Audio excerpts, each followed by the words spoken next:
Deputy Presiding Officer, this SNP government rightly and richly deserves the wretched reputation it has earned when it comes to its record on transparency. This secretive government picks and chooses how and when it engages with issues of significant legal and public interest. It is self-evident and beyond reasonable doubt that Humza Yousaf and Shona Robertson have misled the Scottish Parliament.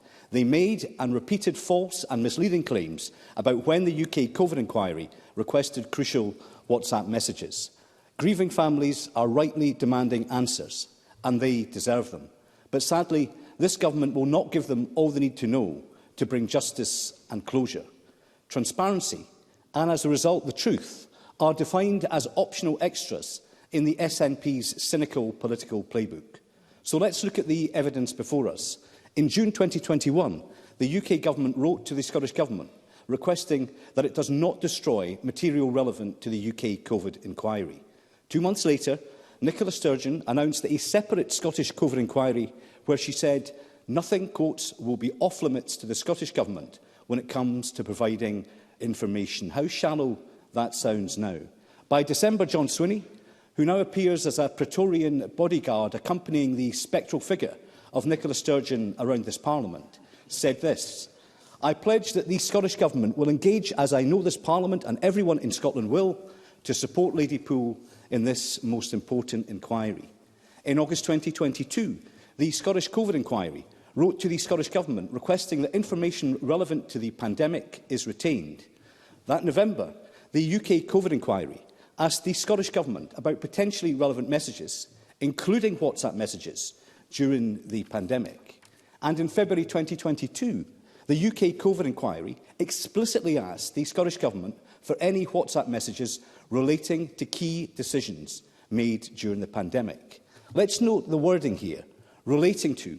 That means messages involving discussions around and discussion about those decisions, even when those decisions were made elsewhere. The fact that decisions may be formally taken in a different forum or in a different context cannot cynically become the government's default defence for deleting and withholding important WhatsApp messages relating to these decisions. This June, Humza Yousaf said that all material which was asked for by the inquiry would be provided. Over the summer, requests for WhatsApps were sent to individual ministers, former ministers and civil servants within the Scottish Government. And yet the First Minister and his deputy still claim they were first requested in September. That was plainly untrue. Their attempt to deflect involves a claim that they had interpreted earlier requests too narrowly. Deputy Presiding Officer, this simply does not stack up. In August, the Scottish Government had already confirmed the existence of WhatsApp groups used by the Scottish Government to the UK COVID inquiry. They conceded that they existed, but they still wouldn't hand over those messages.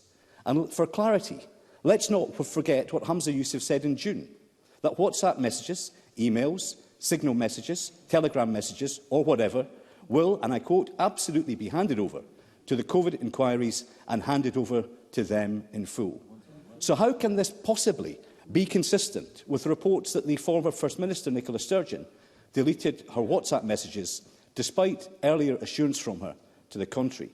And this follows a pattern of deflection, diversion, distraction, deletion, and at times outright deceit. Presiding Officer, Deputy Presiding Officer, a review of similar events proves a pattern of behaviour which supports our motion. SNP government officials held deposit return scheme meetings verbally to avoid correspondence being obtained through freedom of information requests. During Alex Salmond's judicial review, the SNP government's own legal counsel admitted that they could not advise the court that the Scottish Government had discharged its duty of candour. The Salmond Inquiry Committee found the SNP government's refusal to hand over documents had impeded its scrutiny function. Nicola Sturgeon admitted that there were no minutes of notes of a crucial meeting with former Ferguson Marine owner Jim McCall. The SNP government refused to reveal the outcome of a bullying probe into one of its own ministers. And this month, the Health Secretary Michael Matheson agreed to pay back £11,000 in roaming charges, 10 months after they were paid by the taxpayer, but only after that scandal hit the headlines. This is the SNP's track record on transparency, and they should be ashamed.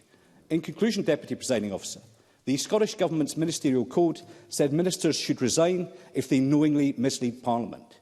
And we will only know this if Humza Yousaf and Shona Robertson refer themselves to the the Independent Advisor on the Ministerial Code. Thank you. I know